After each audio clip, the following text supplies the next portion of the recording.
ideas are the number one best thing going. And ideas come to us. We don't really create an idea. We just catch them, like fish. No chef ever takes credit for making the fish. It's just preparing the fish. So you get an idea, and it is like a seed. And in your mind, the idea is seen and felt. And it explodes like it's got electricity and light connected to it. And it has all the images and the feeling. And it's like in an instant, you know the idea. In an instant. Then the thing is translating that to some medium. It could be a film idea or a painting idea or a furniture idea. It doesn't matter. It wants to be something. It's a seed for something. So the whole thing is translating that idea to a medium. And in the case of film, it takes a long time, and you always need to go back and stay true to that idea. Keep checking that idea. And what you realize is the idea is more than you realize. And if you're true to it, when the work is finished and some years go by, you can even get more out of it if you've been true to the idea in the first place. Well, that was the majestic, wonderful, beautiful legend David Lynch that you just heard there in the beginning. And many of you know that voice very well. Many of you are just finding out about that voice. We unfortunately lost David Lynch a few days ago. I know something that hit Nathan and I both like a ton of bricks, kind of like, what? Wow. Gosh, what a massive loss. And it made me reflect on so many Lynchian memories from my life, and somebody who's been kind of just a steady influence and inspiration through his films and his art making as well. Many of you don't know that he was also an incredible painter and artist as well outside of making films. And my very first memory of David Lynch would have been at my grandparents' house in Santa Barbara. And I didn't even know who he was, but I remember everybody watching The Elephant Man on HBO. When it hit HBO, it was probably 1982-ish. I'm trying to kind of find those bits and pieces, right, of memories as I'm thinking through this. And I remember kind of coming in the room and they're watching this movie and John Hurt playing Elephant Man, and just, I think they said, okay, you need to leave. You know, it was one of those things as a kid, like, it's the adult time to watch something. You guys stay in the back. And then, you know, as time went on, I remember watching Dune, probably 1986, 88. I know he hated the film, but I know I loved it as a kid. I thought it was absolutely incredible. I still do, in all of its cheese and gloriness today. I watched it before the new Dune films came out again, and I still love it because of those memories as a kid. And of course, we all know Twin Peaks. Many of you have watched it maybe since COVID. It kind of resurfaced when he brought the new series back out and the old series resurfaced. So that was high school. I remember watching that in high school. And I really didn't know Lynch or Lynchian things until probably art school, when Eraserhead and all those films kind of became part of our conversations in art school. And I watched Eraserhead this morning before we jumped on. And my buddy Micah and I were big David Lynch fans in college. And so we saw Wild at Heart in the theater, Lost Highway, Mulholland Drive. Like, some of those films are such inspirations for me as an artist. And I think the Lost Highway soundtrack is still one of my favorite soundtracks ever created. Definitely. Remember watching the film, there's just those moments where Marilyn Manson or Smashing Pumpkins, come on in those scenes, and you're just like transported into it. Total difference from Eraserhead, which is basically all audible sound. Very, very little music in Eraserhead. But then you go to Lost Highway, where music plays an incredible part of some of those scenes. And I mean, he's just, God, he blows me away in everything that he does. And then his wisdom, which we're going to jump into big today. Just so many phenomenal things. And I mean, Chris Isaac's Wicked Game video, music video, that's an iconic music video that he did. And definitely encourage everybody to watch David Lynch, The Art is Life documentary as well. That's a fabulous documentary of him in his little studio, just talking about making. And we're going to talk a lot today about being true to your vision and really sticking to it, and so many things, Nathan. Like, God, I'm so excited to jump into this today. Now you got me on the soundtrack. You got Lou Reed, Nine Inch Nails, Reznor, Pumpkins, Bowie. I'm definitely listening to that later today. It's an incredible soundtrack. Yep. It's one of those that we had on all the time in art school back in the day. Well, Ty, I'm going to say the future is so bright, I have to wear shades. I've been sitting here like an asshole wearing sunglasses for the first few minutes. Oh, yeah. You're about to get a text. Take them off. Off we go. All right. They just happen to be sitting here. So of the many, incredible clips, many of which we're going to share today, that was one of my favorites is him, him, and just in his like sweet, pure, joy-filled voice. I'm wearing dark glasses today because I'm seeing the future and it's looking very bright. Saying that in like a genuine, authentic, saying something super cheesy, like just a pure, but so authentic. 100%. Yeah, it was great. It's interesting. So I was of course aware of Lynch as a filmmaker before this, but what really I think drew me into his world was when I heard about his book, which we'll talk about a lot today, Catching the Big Fish. And I learned about it from Brian Koppelman, who's a tremendous, screenwriter, showrunner, filmmaker as well, who has a podcast called The Moment that I absolutely love.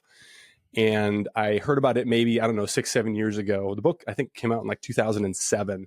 But that's really what introduced me to him as a, philosopher and, kind of like we talk about Rick Rubin, like the uncle that we all wish we had, you know what I mean? Uh-huh. And so that was super, super cool. I think what's different than the creative act by Rubin is that, there's something special about ideas like this that are shared from the perspective of a maker. Of course, Rubin is involved in hundreds of incredible, projects, but as far as like somebody who's doing and making the work, similar impact to me as like, Nick Cave, right? Where respect the work, but then reading the book and hearing him talk about it. Or I've talked about this book a lot on the podcast too, but Stephen King's book on writing, tremendous, but again, I haven't read any of his other books in their entirety, but just that. So anyway, the perspective that comes from somebody who is,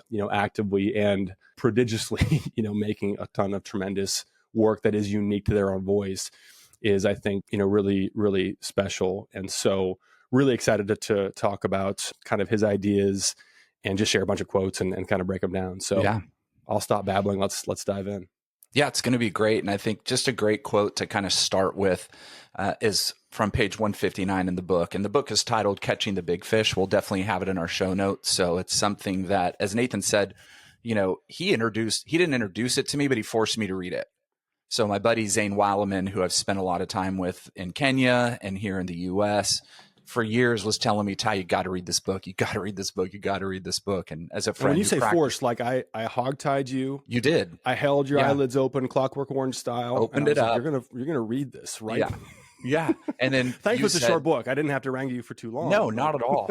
And I think initially I thought the book was only about meditation, right? I'm like, okay, I've read enough meditation books, whatever. I didn't realize that it was really artist, maker, the importance of meditation, right? So that's kind of why it was lower on my radar than other books. And so when you said, no, Ty, you need to read it now, bought it, read it a few times and use it in my program as well with other artists because it's just fabulous. But let's start out with a quote from page 159. And it's a piece of a larger quote that we're going to use a couple other pieces from today. And he says, stay true to yourself. Let your voice ring out and don't let anybody fiddle with it. And that kind of goes hand in hand with part of the Patti Smith quote from the last podcast where William Burroughs told her to create a strong name, right? Yeah. And don't do anything that takes anything away from that name, right? And that's something that Lynch had a lot of pride in, and he learned a very valuable lesson as well with Dune, which he would say is his biggest mistake, because he kind of left that independent film world and went to a big studio. And then he realized that once you do that, your name is now gone. Yeah. They now kind of own your name and they own these ideas and they own these things. And that's really where this comes from, right? Is he learned, I have to stay true to myself to make my art the only way to let my voice ring out is not to let anyone else fiddle with it. And that's a constant theme, I think, that we have talked about through all of our episodes is don't let anyone make you do something you don't want to do with your work. Yeah. And that's, I think, what, one of the things that you come across him saying more than once is never give up Final Cut. And he shares his experience in making Dune as Exhibit A. And the only example of him having ever done that because of how it went. This quote, I think, rings especially true. And again, this is where like reading the words and absorbing the wisdom of somebody whose work is so like this quote just rings true because he had such a unique artistic, vision. Mm-hmm. And, you watch a Lynch film and that's what it is because it could only be, it could only be. That's a great point. Like that's such a valuable point, Nathan. When you look at it, it can't be anything else. Mm-hmm. Like, isn't that kind of like the goal for us as artists? When somebody sees our work, it can't be anybody else's. That 100%. Is Nathan Terborg's work. That is Ty Nathan Clark's work. And you have no doubt. Yep. That's what we're working towards. Yeah. Yep. All right. Let's move on to our next quote because we got a whole pile of goodies to get into. Here, let's actually share this quote with Patti Smith sitting with Lynch. We all have this channeling, this shamanistic ability. Some make more use of it than others. Do you have that experience? I get ideas in fragments, I always say. It's as if in the other room there's a puzzle. All the pieces are together, but in my room, they just flip one piece at a time into me.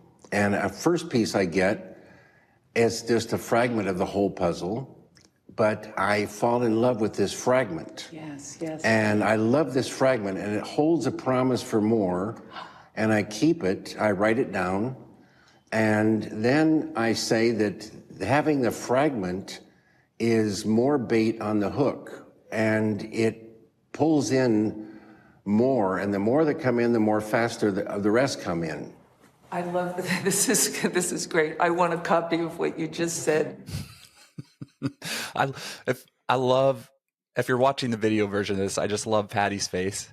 You know what I mean? She's just totally you can see like the respect and the admiration that she has for every word that's coming out of his mouth. Like that's what a magical moment between two people who are so groundbreakingly important over multiple genres of art, multiple. And then watching her, if you just touched on it, but there's that moment where she makes an audible like it's literally like what he's saying. It's just capturing her heart so much that it just takes her breath away. It's absolutely beautiful. And can't you just picture this just so perfectly? Like just wanting to be, in the room. I mean, thankfully we get to watch the video and listen to the audio, but there's something about the way he says things so simply and elegantly, and the way that he puts things into words that immediately resonates and makes sense. Like obviously, Patti Smith had never heard that before, or she's a phenomenal actor and was behaving as though she had, but I'm pretty sure that was her first time hearing him say that. And you can just tell the way that it connects. And, we both had that experience so many times. I'm sure our listeners have as well, of just like, oh, that's it. Yep. That's it. And to me, like, that's why it's so damn important, and I would say necessary as artists, for us to continue to seek out these words of wisdom, these nuggets, these little gems that when we can hold on to them, it's like it's so valuable because we get to carry that with us into our own practice and apply these ideas. And there's something just so magical about when someone else can put things into words that we just kind of had like a general sense of maybe before, which is of course why it makes so much sense, when we hear it. It's just a beautiful thing, something we've all felt and something we're all chasing, is just that whole idea. I wanted to kind of piggyback on that and read more on the whole big fish idea, which is where the title of the book, of course, comes from. This is page 1. It's funny. I got to share this. I had somebody message, I think it was our Instagram on the Just Make Art page, but they said something to the effect of, I love this podcast, but you're making me spend way more money on books than I normally do. Yes. And my reply was, you're welcome. Yeah. Win. Big win. Right. Take I it. mean, like, you tell me how you could better spend $17 and I'll buy you your next book. But so this is page 1. Ideas are like fish. If you want to catch little fish, you can stay in the shallow water. But if you want to catch the big fish, you've got to go deeper. Down deep, the fish are more powerful and more pure. They're huge and abstract, and they're very beautiful. I look for a certain kind of fish that's important to me. One that can translate to cinema, but there are all kinds of fish swimming down there. There are fish for business, for sports. There are fish for everything. That whole idea of where we're spending our time, where and how we are putting our antenna up for ideas, it really matters. Mm-hmm. It really does matter. And, he uses a number of different metaphors. He talked about seeds in one of the previous, ideas, but however we think about it, I think that I can't really think of a better sort of calling or a better pursuit for us than to really think about and consider, how can I get bigger ideas? How can I get more of them? Like, and we'll get into this a little bit, but what's the sort of tactical approach to actually having access to an entire ocean of these big, beautiful, powerful, pure fish that he talks about? What do you think about that? Well, what's funny is prepping for this podcast and rereading through Catching the Big Fish and watching a bunch of Lynch clips on YouTube. And now my YouTube algorithm is all David Lynch, right? Because I've been going through everything, which is awesome for me. I'm like, ooh, I've never seen this one. And finally, you're pushing out all those cat videos that you tend to. Yeah, gosh. Yeah. Sorry, Allison. I'm getting rid of all the cat videos. But anyways, I was reading Jack Whitten yesterday in the morning. And what is one of the things that the Jack Whitten often ends one of his studio journal pages with? Do you remember? I will when you tell me. Going fishing. Gone fishing. Yes, constantly. Yes. Right. And so yeah. I was thinking, I was like, whoa, hold on. He's never literally said, I'm going out to catch fish in the river or the ocean.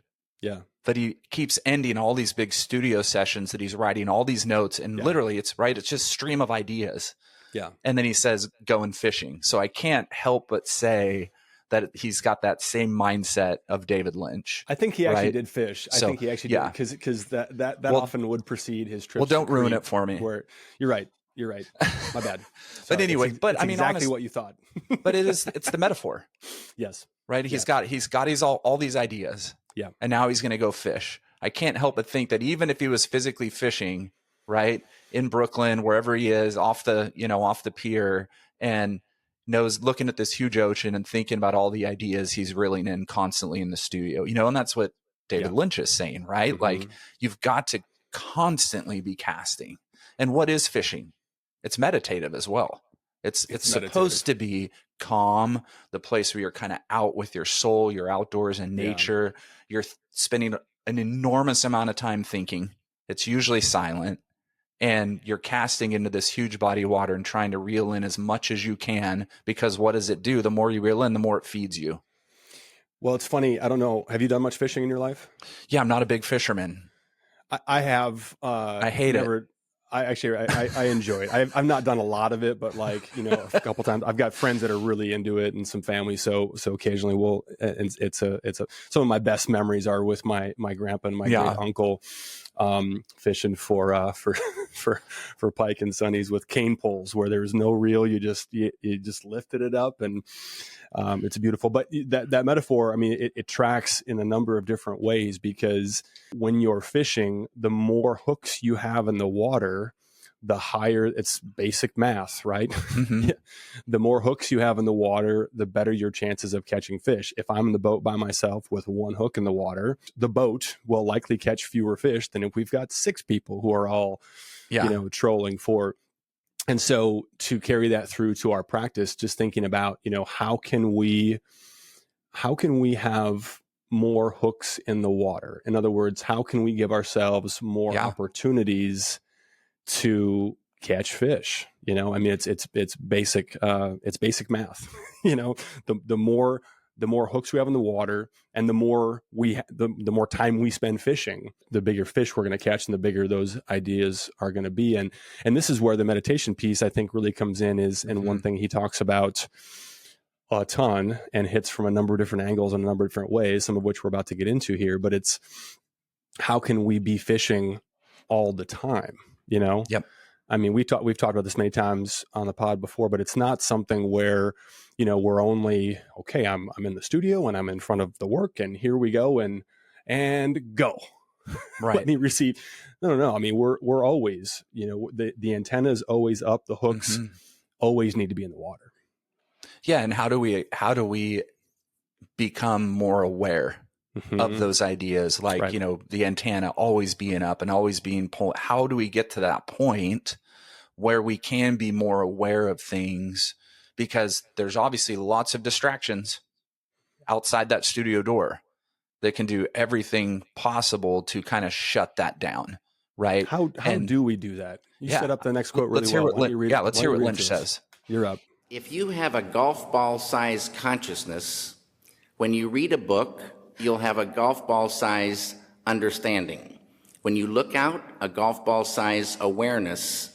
And when you wake up in the morning, a golf ball size wakefulness. But if you could expand that consciousness, then you read the book, more understanding. You look out, more awareness.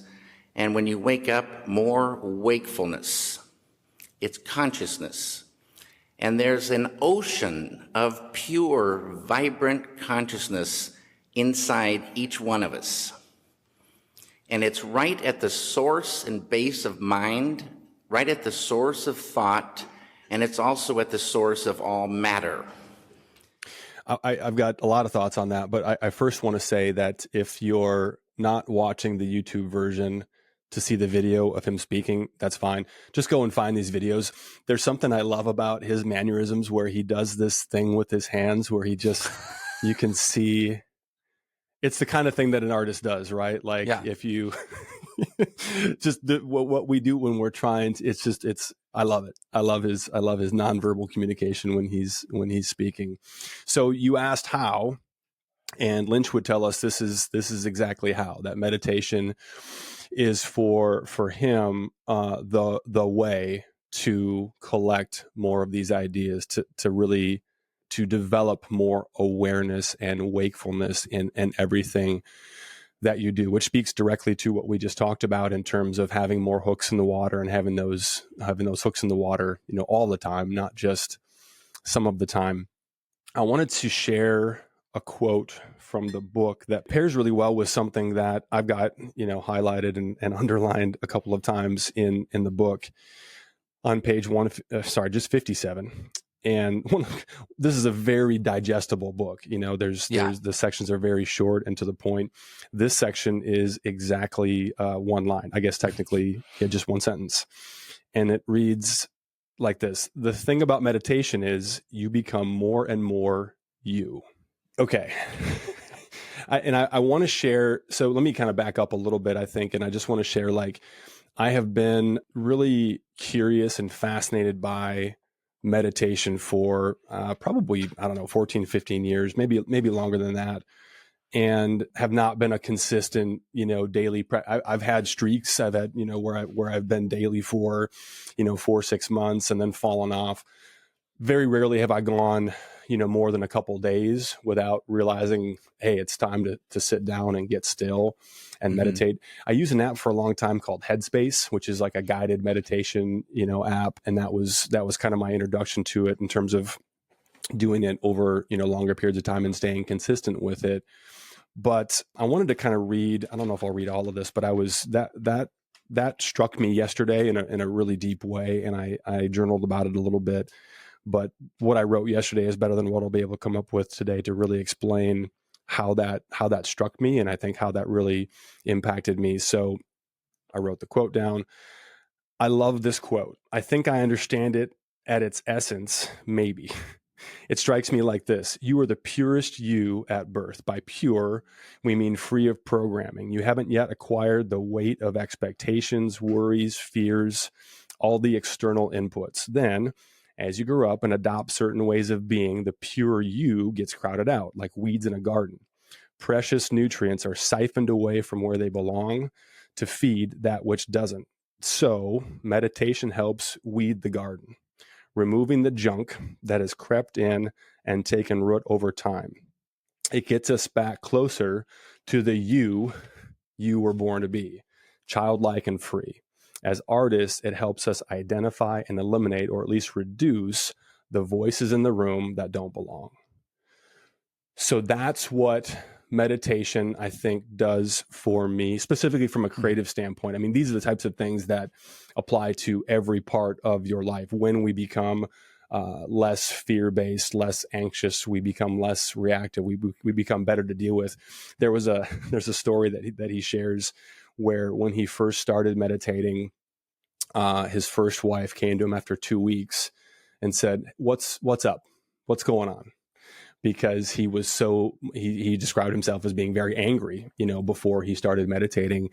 And so the change was noticeable almost immediately to the person that was in his life. So these things apply broadly to us as human beings, which of course then translates into the work as well. But I think that, the more junk, the more weeds that we can remove from the garden that are taking away those vital nutrients, the energy that should be put into our highest calling, the better off we're going to be as people. And certainly the more productive and creative we're going to be as artists. Yeah. But that got me thinking about something that you've talked about before too, Ty, which is the series that you did on, are we born fragmented and become whole? Or you say it, I'm going to butcher it if I try. Yeah, it was a series I did, I think it was 2016 maybe, or 2015, I can't remember, called Fragments. And the whole idea was just the kind of the philosophical, theological thought of, are we born whole and we become fragmented over life as we're broken down with trauma and things and experience, or are we born fragmented and over our life we become more whole? And really it was just me exploring that idea and those thoughts through my work, through painting, through my trauma, through the things that I've experienced in life, and trying not really to come to an answer, but just kind of working those thoughts out, but also thinking of, the whole concept of true self, false self, right? And something you kind of mentioned too, like feeling more true, right? And, I think it was the English psychoanalyst Donald Winnicott that created that whole idea and dichotomy of the false self and the true self, and really talking about true self being based on an authentic experience of feeling alive, having a real self with no contradiction. It's you. This is who I am and who I'm supposed to be. And I feel it and I know it. Then the false self, as a contrast, is this self created as a facade. It's like a defense that can lead to feeling just dead inside and empty and not yourself, right? It's a fake appearance of being real. So narcissism would be that side, right, of the false self. And I think what you're kind of talking about, what Lynch talks about as well, is that, let me read a quote on page 159 that kind of really goes into it deeper with meditation, right? As he says, it's important to experience that self, right? Because when you're meditating, you are you. You're just with you. There's nothing else there. Yeah. And he says that pure consciousness, when everything else is pushed away, everything else is pushed aside, and it's just purely you and your thought. And he says, it's really helped me, right? He's not saying you must do this. He's like, guys, this helped me. And I think it helped any filmmaker. And I think he would say any artist. And so he says, start diving within and enlivening that bliss consciousness, finding that true self, that center of you, and then really going there and emptying out of everything else and really being you. And I think with that series, that's kind of what I was doing in a way. And, making art in solitude can be meditative. That's not what we're really talking about here, but it can be meditative and thinking through those thoughts and emptying out and unpacking story, unpacking life, and really trying to focus in on what I'm trying to say and where I'm going. It can be meditative. and it can also not be meditative. Absolutely. Absolutely. Yep. 100%. I mean, that's what's so interesting about this too, is like you think about, so we're talking about different ways of saying the same thing, right? So in the quote that I shared, becoming more you, becoming more whole, Yep. Spending more time in the true self. I mean, all of these things lead us back to pursuing a holistic existence where we are, fully integrated and who we were meant to be, right? I'm going to drop another quote in here from Abraham Lincoln that I think about a lot. And he said, "Give me 6 hours to chop down a tree, and I will spend the first 4 sharpening the axe." and to me, that perfectly describes what meditation is capable of and what it does for me creatively, in terms of that being a proactive act before creating, right? It's a pre-chopping activity that always pays for itself 10x or more. In other words, the sharper the axe, the more efficient each of those chops is going to be. It also works, I think, reactively, and I think about that. So when I'm on the beam and when I'm consistent, I'm doing it proactively. Sometime in the morning, the first hour of my day. When I'm not consistent, it tends to be more of a reactive thing where I just acknowledge, like, I'm not in the state that I want to be in. Like I'm not in a good place. And so even if it's just, Lynch was a very committed practitioner of transcendental meditation, which is 20 minutes twice a day. But even if it's 5 minutes, even if it's 10, I mean, like it's amazing to me how well it works and how often I'm just like, oh, I don't have time for that, right? Because I just want to keep swinging that fucking dull axe because it feels like action. It feels like activity, right? I'm very action and results, oriented by nature. So it feels like I just got to keep swinging. And meanwhile, meditation is just sitting right there with the whetstone and the like, hey, just give me 10 minutes. Give me 10 minutes with that axe and every chop will be that much more effective. So I think that meditation, it's a reset. It makes challenges and frustrations return to their right size. We want, I think, as human beings to be able to deal with life on life's terms and respond accordingly. This is, I can't remember where I heard this, but it's, if somebody says that Ty is reacting to the medication, that's not good. If you're getting treated for something, Ty's reacting to the medication, that's not good. We don't want reaction. Oh, Ty is responding to the medication. That's fantastic. Then it's doing what it's supposed to do. We want to respond. We don't want to react. And so meditation gives us, I think, the ability to really process and deal with frustrations that in the absence of a practice like this, it can be meditation. It can be other things. Everyone's got, different things that may work for them, but something that gives us the ability to take a breath, take a step back and realize, oh, it's going to be okay. This isn't that big of a deal, And I think that when I do it reactively in the studio, as I was preparing for this last show, early evening, 4, 5, 6 o'clock, a time of day when I'd normally be wrapping up and getting ready to call it a day, but I needed another, 3, 4, 5 hours or more, sitting down, meditating. It just hits that reset. It's like a hard reset where when I'm done, it's like, okay, the things that I was ballooning and mushrooming in my head to be these massive challenges, most of which were completely just self-invented or created, just the monkey mind just chattering away. They take on their right size and they then allow us to get back after that tree with a properly sharpened axe. Yeah, and distraction, it comes in so many levels for us as artists, right? Stress, negativity, frustration, confusion is a big one for us. What do I do now? How do I get to the next level? How do I do these things? And then that builds and builds and builds into anxiety and, questioning and doubting, and then sometimes can creep in and cause artists to leave the vision that they have that's clear and try and look for somebody else's vision. right? Because it's just so hard by myself. And I think, you know, he does a great job in the book of really talking about what meditation does for the self in those moments to really be able to fight and overcome that negativity. And we've got a great video of him kind of talking about that a little bit too. You teed that up perfectly. You're a professional. They say negativity is just like darkness.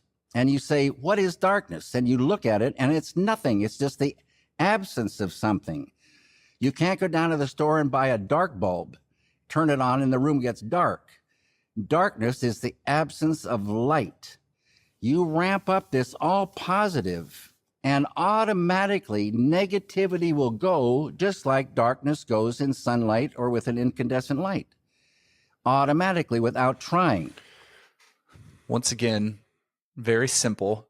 Negativity is just like darkness. Well, what is darkness? It's the absence of light. All these things coming into you that are hiding you from where you're really trying to go and what you're trying to do, and avoiding those things and overcoming it. It's just as simple of just letting that little bit of light in.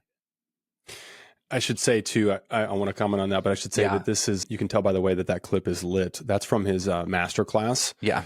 Which is, I noticed, available on YouTube for free. So if you don't want to buy the book, but you want to get more Lynch in your life, highly recommend spending. I think it's like just under 3 hours, but it's beautiful. I mean, it's really fantastic. Yeah. On that quote, if darkness is the absence of light, we have to find ways, whatever they might be, to find sources of light that automatically eliminate the darkness. And I think, I mean, as I was reflecting on that, darkness is inevitable in the absence of light.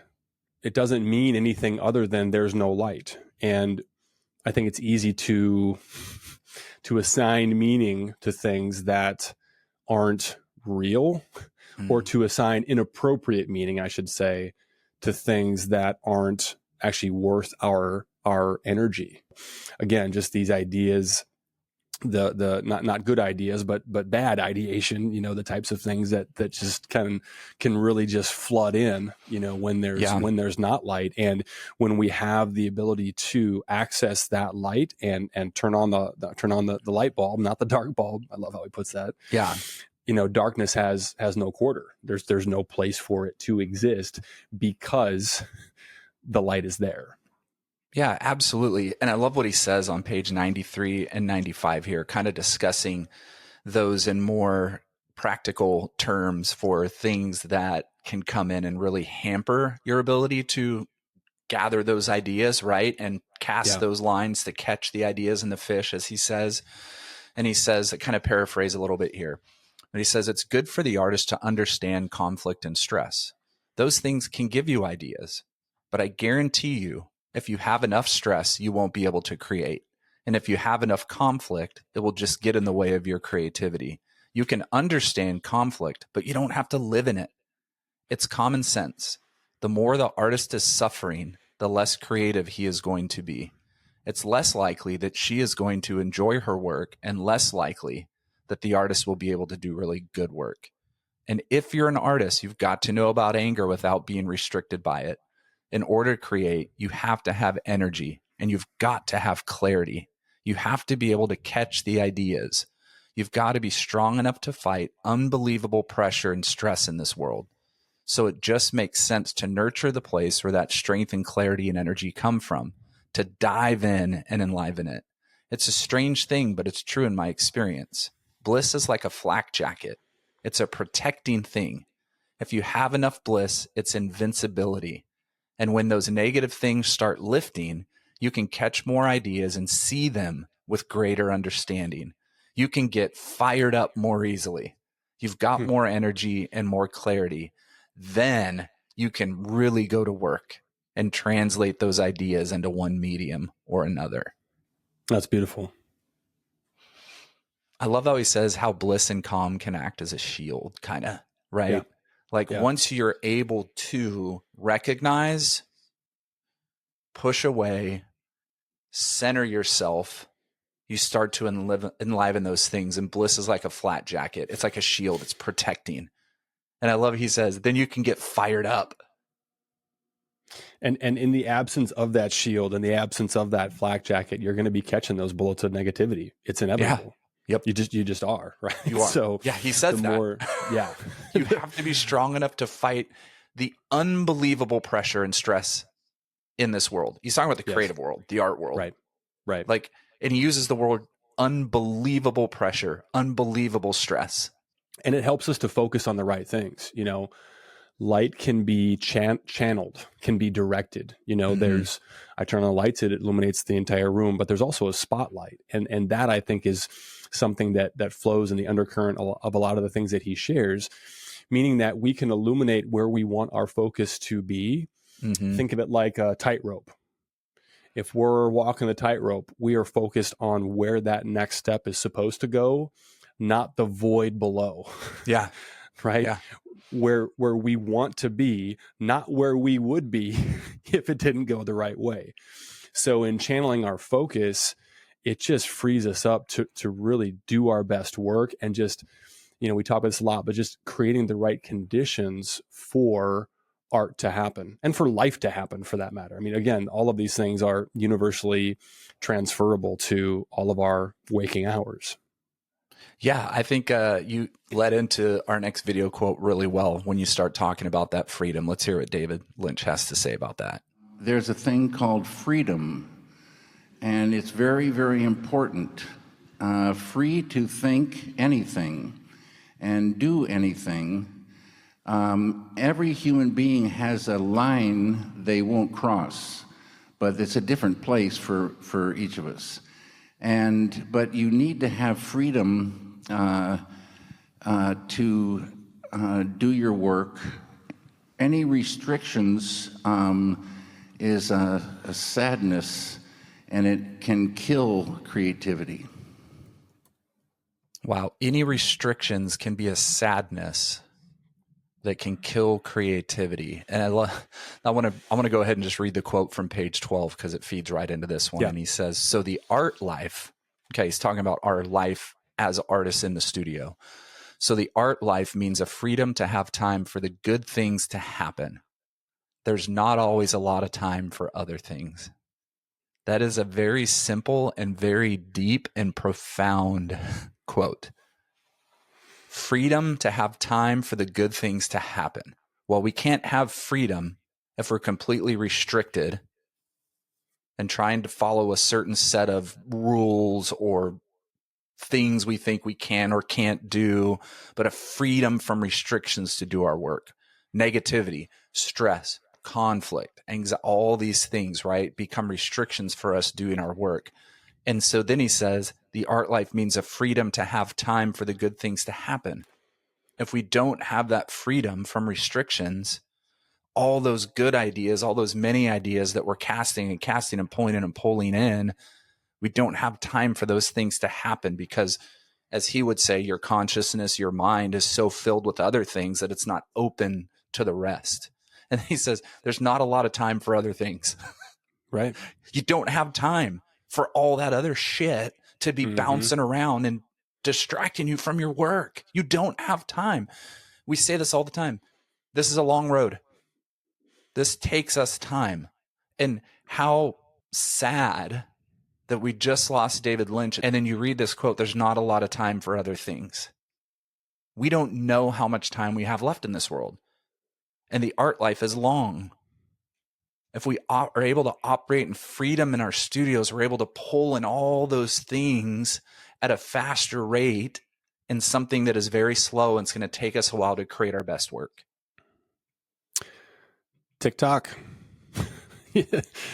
Like sands through the hourglass of time. I mean, we've got a finite amount of time to make our best work and for it to develop. Like you said, I think about how this is, I know, a conversation that you have with a lot of your mentees as well, but what do you want from this art life and what are you willing to trade for it? You know what I mean? Yep. I think that when I won't speak for everyone, I'll just speak for myself here, but when you want something so badly, when it's baked into your DNA, when it's in your blood, you kind of, I mean, for me, I'm just not really that interested in a lot of other things. And I am perpetually curious. Like, I mean, put me in front of a hobby or I'll do it. I'll have a great time. You know what I mean? But things like, what's a good example? Well, fishing. I mean, we were talking about that earlier. Like, I've got a lot of friends that like put a lot of time into Sure, yeah, because they love doing it. It's great. Like, awesome. Do that. You know, we did a little golfing at your 50th birthday event, Top Golf, not actually golfing. Yeah. You know what I mean? But still, it's like, I think I was talking to, I forget, I think it was Micah, but like, oh, how often do you golf? I'm like, I used to golf a lot, you know, before I was making art, and now it's all I want to do. I mean, if you said, hey, you can take, and that's a commitment too. You want to take 6-7 hours, you know, round trip to go play a beautiful course with good friends, you know, on a Saturday, or do you want that time in the studio? I'm taking the studio every time. And hey, let's catch up with the friends, you know, for a cup of coffee or a phone call while I'm cleaning the studio. It's just like, how bad do you want it, and what are you willing to trade, you know, for it? I think is a really just important question to ask ourselves. Yeah, and there definitely are a lot of things that you have to trade and sacrifice for it. And I'll also say you still need time for soul care, right? And that's not what Nathan's saying by not doing things that you may enjoy, because you look at David Lynch, he was a filmmaker first. That was his thing, making films, writing scripts, directing, you know, all of that. But then what did he do in his other time? His soul care time was painting. He painted, and he identified as a painter as well. Like, yes, he did. An interview, like, when people, are you a painter? Are you a filmmaker? I am both. I'm both. I'm a painter and a filmmaker. Yeah. And so you have these things, though, that there's still, like, I write, right? I would identify as a artist and a writer. Yeah. As an artist and a poet, whatever you would say. But I spend an enormous amount of time painting and making art than I do writing, you know, but I still write regularly. It's just not at the free, focus, driven, sacrifice moments of being in the studio and making art. Yeah, thank you for clarifying that. I certainly didn't mean eliminate your hobbies, abandon your loved ones. Yeah, screw my family, screw everything else I like to do. I'm just in the studio. Yeah, fall asleep with a paintbrush in your hand and wake up and get back to work. Well, and that's what David Lynch would say to him. That would be a suffering artist. Sure, and that is what that would suffocate the amount of creativity and enjoyment that you have in making good work, living that way. Yeah. And he talks a lot about awareness. That's what fundamentally what all of this is about. So just being aware and just asking those questions of like, all right, does this serve the greater goal? You know, if the greater goal is to make our best work possible and make our greatest contribution in that way, does this serve the greater goal? And what are the things for self-care, soul care that lead to that contribute to that, right? As opposed to pulling away, you know, from that. I'm a crappy golfer, so I'm leaving the course more frustrated than when I got there. You know what I mean? So that's not filling my cup. There's a quote from a book, Ty, that I am a big fan of, that I read a long time ago. It's called Essentialism. The name of the author is Greg McKeown, and the subtitle is The Disciplined Pursuit of Less. And I wanted to read a quote from that applies to what we're talking about here. He writes, "Essentialism is not about how to get more things done. It's about how to get the right things done. It doesn't mean just doing less for the sake of less either. It's about making the wisest possible investment of your time and energy in order to operate at our highest point of contribution by doing only what is essential." So the part of that I want to unpack a little bit is making the wisest possible investment of your time and energy in order to operate at your highest point of contribution. So really looking at like what matters. The things we say no to are just as important, sometimes way more important than the things we say yes to. When we say yes to something, we're saying no to everything else. If I commit an hour of my time or a week of my, whatever it is, that you're literally crossing every other possibility, you know, with that time, with that energy, with that focus, you know, across the list. I'll share one more quote here before we move on. But this is also from that same book. "You cannot overestimate the unimportance of practically everything." And when I started applying this idea to things, I started crossing things off the list. I was legitimately amazed at how many things I thought were critically important that I just stopped doing or crossed off the list that I didn't miss, that nobody missed, that just weren't really, that important. And so just having that as sort of essentialist mindset, I think just ties into what he's talking about as far as just, you have to, that's freedom. The art life is freedom, but you have to have time for the good things to happen. Yeah. And when we talk about time, right, and that operating in that freedom, I love what David Lynch says on page 12. And I know this is a quote that probably is possibly both of our favorite, maybe, in this book. That's right. That's right. And he says it's always a process of building and then destroying. And then out of this destruction, discovering a thing and building on it. Nature plays a huge part in it. Putting difficult materials together, like baking something in sunlight, or using one material that fights another material and causes its own organic reaction. Then it's a matter of sitting back and studying it and studying it and studying it. And suddenly you find you're leaping out of your chair and going in and doing the next thing. I understand this absolute wholeheartedly. Yeah. When I read the book, I was like Patti Smith sitting next to David Lynch and going, yes, that's it. That's what I'm doing. That's exactly what I'm doing. And he reinforced in me, you're doing it the right way. And that's what I think sometimes is so important in reading that book or studying that artist from art history or whatever, is you go, yes, I am on the right track. I am doing the right thing. Thank you, David, for telling me I'm doing the right thing, because this is all I do, right? I sit there and I build and I build and I build, and I'm gathering ideas and gathering ideas. And then I'm going with the new ideas, and it's completely destroying everything I just built. Yeah. And then out of that destruction, I discover something new. And then I build on that and I go on that. And then I stop and I study it. I sit back and I look and I look and I spend time and I just watch and I talk to myself and looking at everything. And then all of a sudden, I've done it multiple times. I jump up out of my chair, or I run around the studio, or I hop on a skateboard in my studio, and and I'm just going, yes. All right, next thing, let's go. Yeah.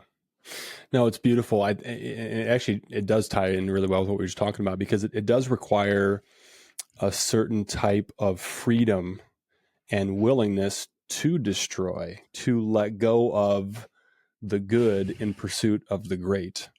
That's something that I really struggled with, I think, early on artistically, was, I got this cool little moment over here, I don't want to lose that.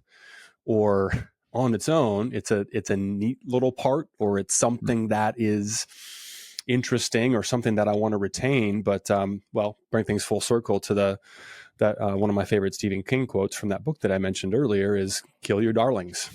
You may like it on its own, but if it doesn't serve the whole, it has to go.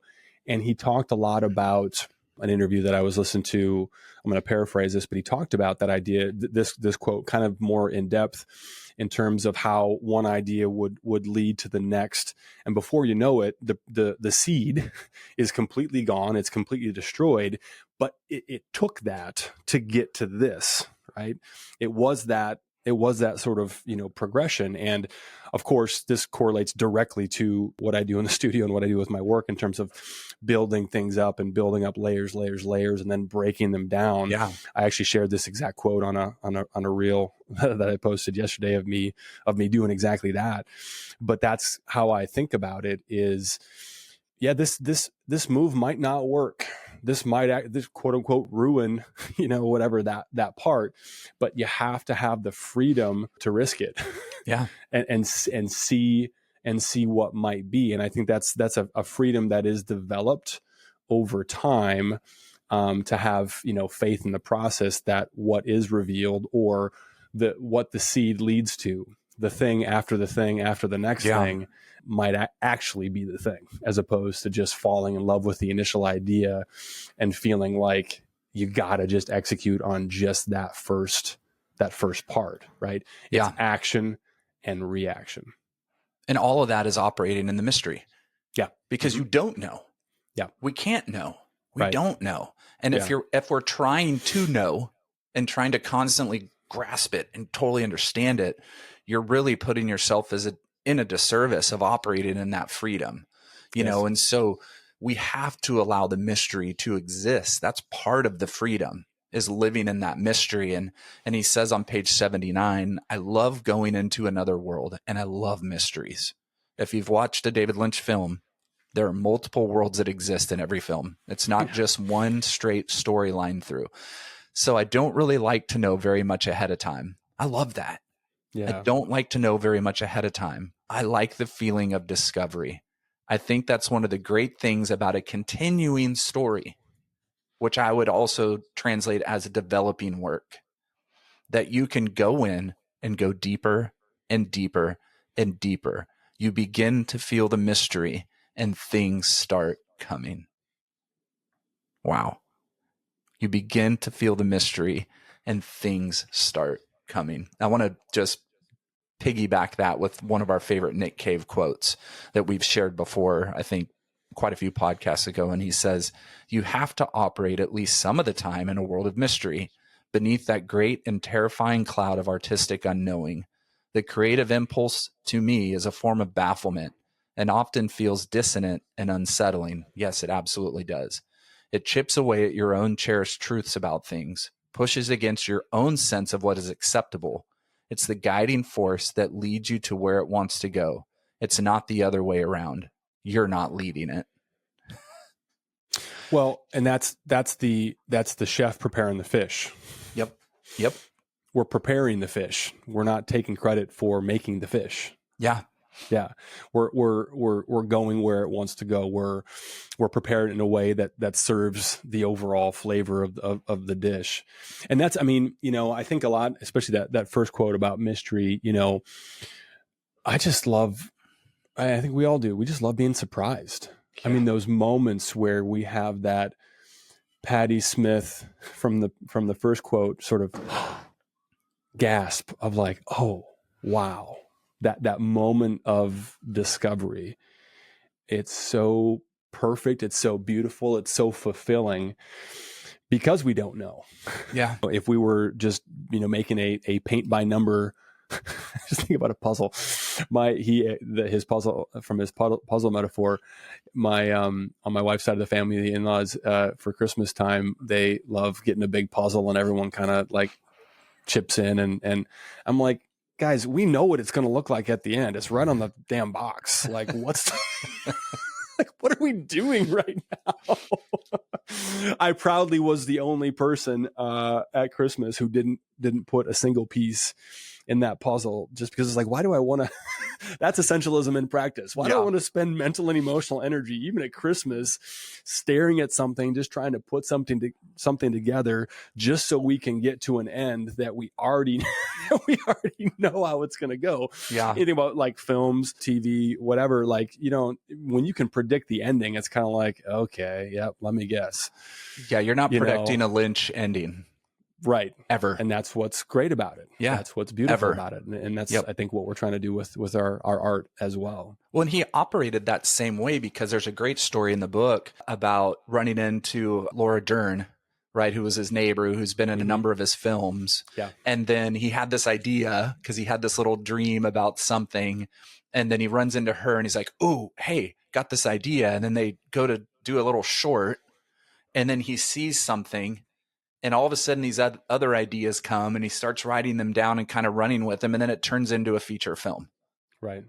So after they were filming and doing the short, and then all of a sudden things start to happen in this. And then, those moments, like the story of placing the lighting tech in a room. I believe this was during Twin Peaks, just in a room, and then didn't even know why he had the person in the room, but it was an idea and he went with it, right? So he's just doing the next thing. But then after the cut, somebody said, oh, wait, we have to stop. So-and-so is sitting on the bed reflected in the mirror. And he goes, that's why I went with that idea, because that shot ended up being perfect. And he would have been a big missing link if that had not been reflected in so we don't know where those ideas take us. Right. But we have to be free enough to go deeper and deeper and deeper, and then feel the mystery, and then they start coming. It's funny you mentioned that. I didn't think of this until just now, but like he uses the word abstract and abstraction so many times. Mm-hmm. And, you think about for him, having the freedom that he had creatively to just drop those little things in there, knowing full well that people were going to read into it and have any number of conclusions about what that represented or what that symbolized, when in actuality, in many cases, it was just, I thought it was interesting. You know what I mean? It's almost always disappointing when music artists, musicians explain their lyrics, right? Because we've assigned meaning to certain things that we're sure, connects to this thing over here because that's what it means to us. Yeah. And they're like, no, it was just, it had the right number of syllables and we needed to finish the song. You're like, yeah. Oh. Yep. I think but anyway, we have talked about that. Yeah. But it's just that freedom to be like, no, I'm going to leave that in there, you know, and pulling the thread and just being confident and free enough to follow where it leads. Yep. And then we've got a great video where he talks about that, taking those ideas and then figuring out how to run with them. And so you just stay alert, do your work, don't worry about the world going by. It doesn't mean that you can sit around and not do anything.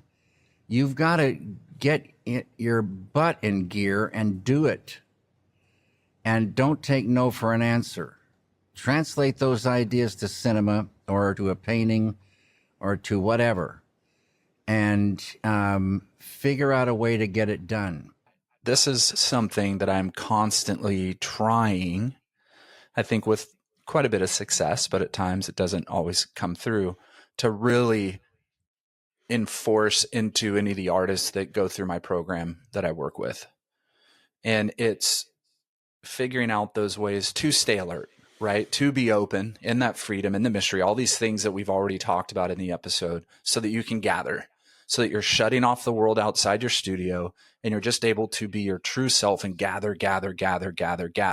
Now, have our butt in gear. Yeah. We have to be driven, like we talked about. There's things you're going to have to sacrifice. That's butt in gear. You've got to be working and doing things and trying. And man, don't take no for an answer. I can't tell you how many times I hear from artists in my program, I got a message from somebody, from this guy totally mansplaining to me about how I shouldn't use this on this material or that on that material. You're doing it the wrong way. I'm like, I just had this conversation with one of my current artists, and she had some guy on Instagram mansplaining to her materials and things. And I was like, no, you do what you want to do. Yeah. You do what you want to do. You make what you want to make, right? You have to be able to shut all that shit out so that you can translate those ideas, like he said, because interference distracts us from those ideas. And now we start to gather what other people's ideas are for where we want to go. Yeah. And we start bringing the world in, and then it just interferes with everything. And I think that's really part of that big focus for him on meditation. That's what helps him stay David Lynch, to stay focused on his ideas and not have any conformity to others who are trying to control. Because I guarantee there were people, even at 74, 75 years old, trying to kind of point David in directions. I can guarantee he was getting studio calls and emails and people like, hey, you should try this, do this. Here's my this. And he's shutting that off through his practice of meditation to be able to be focused and translate all those ideas that he has constantly coming in. The part of that really strikes me is the don't worry about the world going by. Yeah. Circling back to that idea of essentialism and just being intentional about where we put our energy. I would never presume to tell somebody what they should or should not be thinking about or putting energy into. But I would absolutely say that having a series of conversations with ourselves around, is this worthy of my energy? Understanding that me focusing on this thing, whatever it is means that I'm not focusing on the big thing or the big things that really matter, that I can actually influence in a positive way. I was thinking a lot about the David Foster Wallace piece, This is Water. We've talked about this. And the whole, I mean, what strikes me the most about that, and what I love so much about it, it was written as a commencement speech. Yep. Giving advice to obviously graduating, university students, and the whole idea of, it's not how to think, it's teaching you what to think about, and talking about the idea that we have a choice about what we spend time on, what we spend time thinking about. We know how to think, but it's being intentional about what we think about, and the energy that we put into that is incredibly important. Yeah, absolutely. And, he says on page 159, this is a great little trailer for that moment: experience the joy of doing, and you'll glow in this peaceful way. Like, do we spend time trying to experience the joy in what we're doing? I try to push this really hard onto artists that go through my program. It's like, freedom in the studio is having joy messing up. Yeah. It's having joy making something good and making something weak. It's joy in having to try new things that don't work at all, because you have the ability to do it and you're trying. And you do. Yes. You glow in a completely different way when you can experience that freedom. You really do. And this quote is so true to me. Your friends will be very, very happy with you. Everyone will want to sit next to you.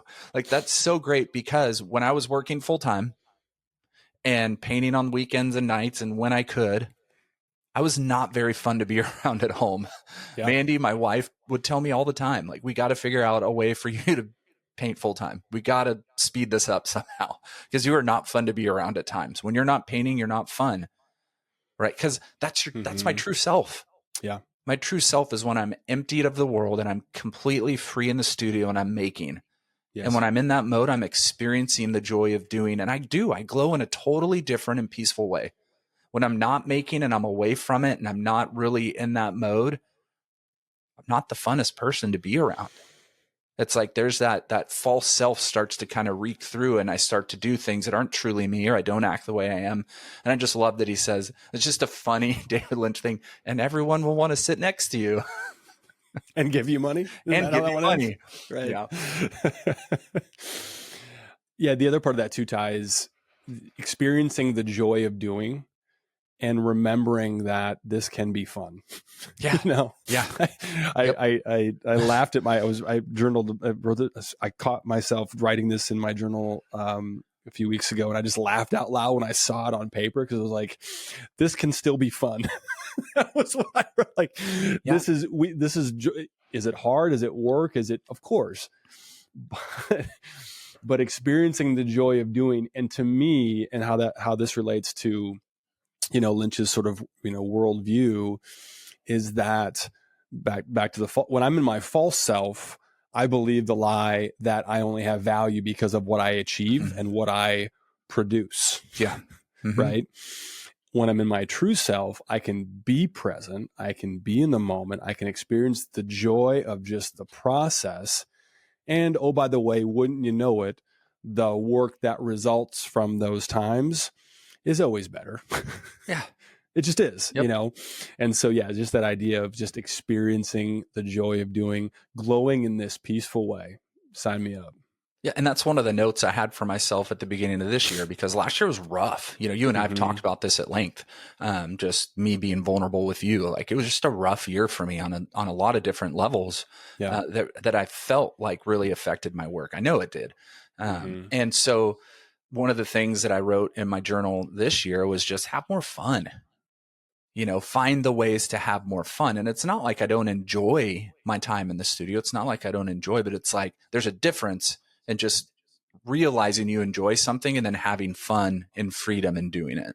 There's two different things in that, because one is in the moment and one is an overall just kind of looking over and observing. Oh yeah, I know I enjoy everything I do.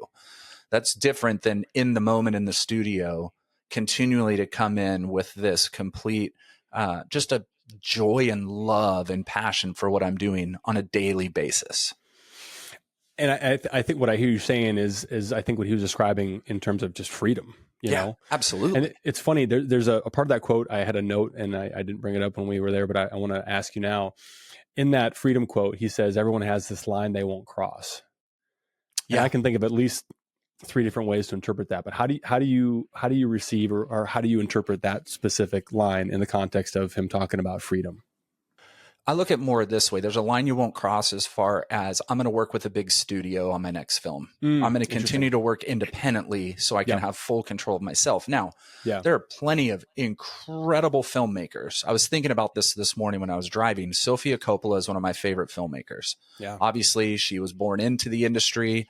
She was able to she grew up watching Francis Ford Coppola. And her first film, Virgin Suicides, one of my favorite films ever made. Indie film, but connected to a studio, right? But she controlled it. It had her feel in it. Depressing, but beautiful film. One of my favorites. Soundtrack's incredible. The acting is phenomenal. The story's heartbreakingly beautiful. So she was still able to have her vision and be her in the filmmaking, but you got to make the decision at some point. What are you going to do? And can you operate in freedom in that? And I think for him, it was, I will not go as far anymore as doing it with anybody else. It's mine. I will do it my way. I won't have anybody else with the input of telling me how to do it. That's kind of how I look at it. But also you could say, well, you know what? I'm an artist. There are a lot of things that upset me with the world, but I do not want to be a political artist, right?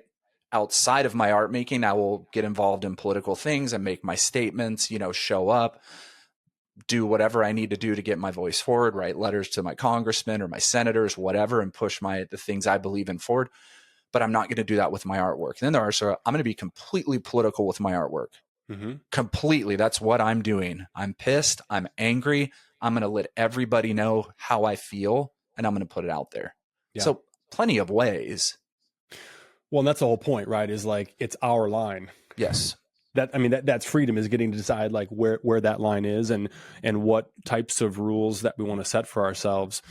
I think a little bit different spin on that. I take it a little bit differently. Yeah. The line, just because it's within the context of him talking about creative freedom, is the line of, I do this and I don't do that. Right. You get the feel, and it's pretty obvious in watching his films, that there wasn't any idea that was off the table. None. Zero. Right. Like it was all like, okay, well, maybe, right. Trusting himself, trusting his intuition, which he talked about a ton. But I think that the freedom comes from moving the line, having fun, and saying like, oh, I thought the line was here as far as this is what I do and how I do things. But what if I moved a little bit? What if the line was maybe over here? What if there was no line over here and I just kept going until I just ran out of real estate or fell off the edge of who knows? That to me is fun. That's just what got me thinking about that when you're talking about having fun in the studio, being free, is deciding like, maybe it's time to move the line a little bit. Maybe it's time to just try something. And I know you got a new toy that you're excited to use, and I don't want to got a few blow the surprise for people, but yeah, that's it, right? Is like, I was doing this, but now I'm doing this too. And boy, maybe I'll even blend them together, and then what? Well, and that's and that's part of that freedom of taking all those ideas. And we're going to jump into this now in our next segment, capturing them so that we don't forget them, right? Small ideas to big ideas, lots of ideas to a few ideas, capturing them, gathering them somewhere, and then revisiting them over time and watching them grow into actuality, from kind of ideation to actually doing it. And for me, where I'm going with my work, I won't really talk about it because I'm still in that nurturing gardening phase of getting those seeds watered and trying to work on it, was things in my work that continued to happen that were very important to me, but wanting to take them to a much larger, much more physical feel than smaller and minute, and trying to figure out the ways I could do that. How can I take these ideas? Because something was telling me, you got to go here, you got to go here, you got to go here. So then moving forward on that. And David has a great quote to kind of intro us jumping into that. Let's play it. We don't know what to do without an idea. And the idea tells us everything. So it's common sense that ideas are super important. And I love the idea of catching ideas And they're out there, millions and millions of ideas, and we don't know them until they enter the conscious mind. And then we know them, and we see them and hear them and feel them. We know the mood of them, even if it's just a small fragment of what could be a whole film or a painting or whatever. We fall in love with it for some reason. Something inside of us says, this is a great idea for me. And then you write that idea down on a piece of paper in such a way that when you read what you wrote, the idea comes back in full. Super important to write down your ideas so you don't forget them. I think I've forgotten 3 incredible ideas in my life. So write down your ideas and save them, because it's very important. I think I've forgotten a lot of ideas in my life. Him only forgetting 3 is magnificent. Yeah, that's you're batting pretty near 1,000 at that point. Yeah, seriously. This is something that you and I, obviously we have harped on this constantly in different episodes. And this is something that you and I think, we're professionals in that aspect of, we write things down constantly and journal. And I think for me, I do it because there was a period of time where I wasn't doing it. And then I would wake up one morning and go, oh, I know yesterday I had this grand idea of something and it's gone. Yeah. Never to be recovered again. Mm-hmm. Could that have been the next great painting? Could that have been the next screenplay or the next novel? Whatever that looks like for any of us, the next great idea for dance choreography, if you're an artist in any genre of the arts, right? We're not just talking about painters or visual artists here. We're talking about all arts. You are an idea generator. You are constantly, you can't not be. You're in it, you're involved, you're watching something, you're creating, you're visualizing. If you're not writing these things down or keeping track of them somehow, you're starving us of something that you could contribute to the arts, to people outside of the arts, right? That can influence, inspire, and do those things. And I know we're going to really get into documenting these and kind of what we do and ideas for it. But man, God. Yeah. We're kind of transitioning into tactical, tips here and just things that can be done with some of the great ideas that we've been discussing from Lynch. I think writing things down just kind of popped in my head as you were talking. Not a big fish, a little fish just came in my head, but there's capturing the ideas that have come. If you're actually fishing, boats have these things called live wells nice boats anyway, right? Where you put the fish and that's where now we got that fish. We know it's going to be there when we get out and whatever. But there's also, I think, in terms of writing things down, ideas come. Fish jump in the freaking boat. For me anyway, in the process of writing. In other words, I'll start to capture an idea or write it, and then wouldn't you know it, something just mystical, magical happens where just the pen keeps moving. And that idea becomes more fully formed. Like he talks about other fish, because they like being around their own kind.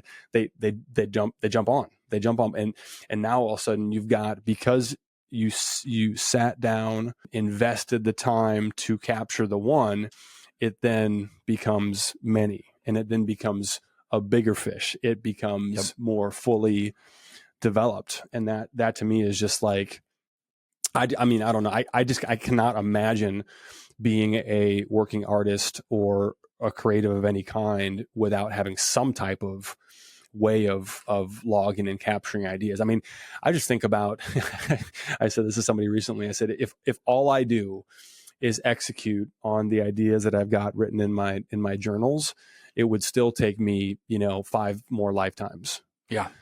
which mean, and they're not all good. They're Yeah, mostly sure. not good ideas. Like, let's be clear. Like, these are not all, but some of them are, and so at a certain point, it does come down to, discernment in determining, like, all right, which of these am I really going to put into practice? But just knowing, it just feels so good to know, like, I got it. I have it. And maybe I don't revisit it for years to come. And you mentioned Witten earlier, and we talked about, his journals from Notes from the Woodshed, how ideas would sort of resurface, over decades of working. And that's what's so great about that book, which is like, you see how they evolve and how things that started as little seeds that maybe he just sort of wrote down as an aside in a moment and was working on something else, in the studio, actually came to life over time. But the chances of actually being able to execute on some of those and having them sort of like, ferment and grow over time is super, super valuable. Like, you have to do this. Like, we're talking here's the action steps. If you're somebody who wants to do something with these ideas, like, if you're not in a journaling practice, and if you don't have a way of catching those fish, of capturing those ideas, like, start now, because it will fundamentally change the way that you make art. Yeah. And they come in fragments. They're not always a full idea flushed out, right? They're bits and pieces, right? Like, he talked about the puzzle. We talked about, like you did, catching all the little fish to get to the big fish, right? You got to learn, you got to gather. And then you learn, oh, this is how I catch that big fish, or this is how, the puzzle's now finished. This is the big idea that came from all these little ones. Right. And I think for me, we've talked about this before. I've got multiple journals. I've got one for art. I've got one for sculpture ideas. I have to keep them segmented or else I get too, scatterbrained. And then I've got one for writing that has outlines for novels or scripts for screenwriting, or then I have one that's just poetry where I write poetry. And then I've got one that is for video art, and it's ideas for video pieces. And because I'll be in the studio working, and then all of a sudden something will click. I'll have an idea. I've got one for memories where I constantly am writing memories that come forward. There was this quote that I shared the other day that I saw on Instagram, and it was a picture of all the kids from Sandlot. And the quote said something about, there's a time in life when it's the last time you ever played with a certain group of friends. Yeah. Right. And it's kind of a pretty sad, like, it's like not just single tear. It's like, oh my gosh, that's right. There was a moment in my life where all of a sudden it was the last day that so-and-so and I rode our bikes to school, or went to the river, or played at the lake. And so that quote hit me. So I started writing. I started locating as many of those memories of those last moments that I could in my head. And I was going through childhood to elementary school, to middle school, to high school, to college, to after college, and I started writing all the people, all the places, all the memories. And I was doing it, and then I went, there's a body of work. That's going to be a body of work. I don't know when I'll get to it, but that's going to be a body of work. And then it also made me go, I haven't done anything figurative in probably 25 years, maybe 20 years. Does this body of work need to be figurative? And that's fragments. It's little bits and pieces. I don't know, but I'm writing it down, because I can tell you right now, in 4 years, I would have forgot about that meme that I shared on Instagram that emotionally hit me, that brought something forward. No way I probably wouldn't even have remembered it today. Right. Screenshotted it, I wrote it down, and I started writing. So it's important. We have to respect those when they come. We're artists, people. We're creators. We have to respect those when they come. What's the best way to respect it? Capture it.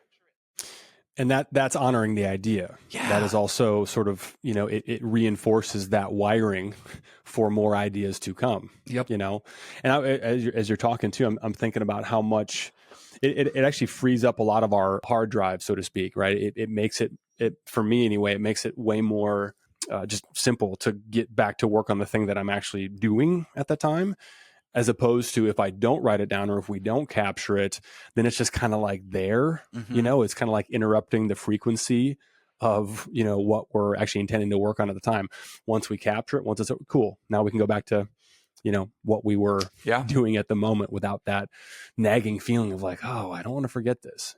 let's wrap up, Ty, with Yeah. some sort of tips and takeaways and things that people might want to do. We just talked about the first one, which is, carry a sketchbook, a voice recorder, photos, screenshots, videos. There's never been a better time in history to capture things very easily with the device that, for better and for worse, you probably have in your pocket, most of the time. And so this is where, again, like the art life that Lynch talks about, where we have hooks in the water all the time. We're receiving ideas, hopefully, throughout our day, throughout our waking hours, not just when we're in the studio.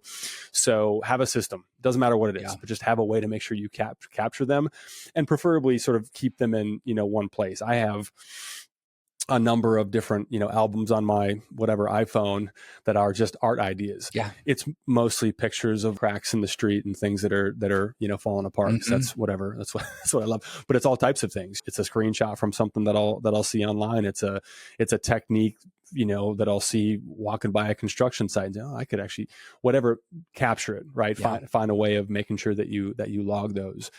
We talked about meditation. I am not quite the level of proponent that Lynch was, but I'm a fan. I can't. It's one of my core, handful of things that I know that if I do them on a consistent basis, my life is better and I just show up better in life, period. Yeah. The end. So it doesn't have to be TM where you're, it could be. This actually, it's funny listening to all these and hearing him talk. A lot of these videos are from the David Lynch Foundation, and it kind of got me curious about. So maybe I will, go all in. But it could just be, 5 minutes. There's so many free apps or free guided meditations, on YouTube that are just something like that, where breath work is a whole nother, world that has tremendous applications and possibilities as well, but some type of a meditation. Mm-hmm. And then the last thing that we had talked about was having a setup. This is actually something that I've mentioned in previous podcasts. When I mentioned this book, this is the thing that I probably talk about the most. So this is the last thing we'll read from the book here before we close with another audio of Lynch. But this is from page 125 of the book. Having a setup. You need what I call a setup. For example, you may need a workshop or working shop or a working paint studio. You may need a working music studio or a computer room where you can write something. It's crucial to have a setup so that at any given moment, when you get an idea, you have the place and the tools to make it happen. If you don't have a setup, there are many times when you get the inspiration, the idea, but you have no tools, no place to put it together. And the idea just sits there and festers. Over time, it will go away. You didn't fulfill it, and that's just a heartache. So having a setup. Yep. And when this has come up in previous episodes, it's mostly been within the context of understanding that not everyone has the luxury of having a studio and a space where everything exists. But the setup can be anything. It can be a little whatever Tupperware bin where all the things that you have are there, and you pull it out and boom, you can. If you have an idea, there it is. You can get to work. But just knowing like when the idea comes and when you have the time and space, to actually spend time in your thing, to be able to do it and to not have, I got something I kind of want to do, but God, I gotta pull everything out. And I think my thing's over there and the other thing's over here, and have a setup and have it be organized. I was going to drop this quote in. It's okay that I didn't, I suppose, but he talks a lot about, being organized, like having a clean space, having things be just so. And I've been told that I have some version of OCD because of how, like, before we record, I know exactly how everything's got to be just so. But there's value in that, because I always joke, when you've got a messy mind, having a clean, organized space is really, really important. Sure. Yes. It's super useful because you know where things are, and an idea comes, and I know I can walk to exactly the tool and the material, of which I have hundreds of all of the above back there. I can walk to exactly where everything is, because I've got it literally mapped out and labeled. But there's nothing worse than, what if I tried this when I'm working on something, and where is that? And then 20 minutes later, like the momentum, it's just not the same as being able to go. Anyway, have a setup. Yeah, I'm creating a setup in my new studio, so I'll be really excited once that's finally finished to have a small section in the corner of the studio that's my setup, that place for cultivating.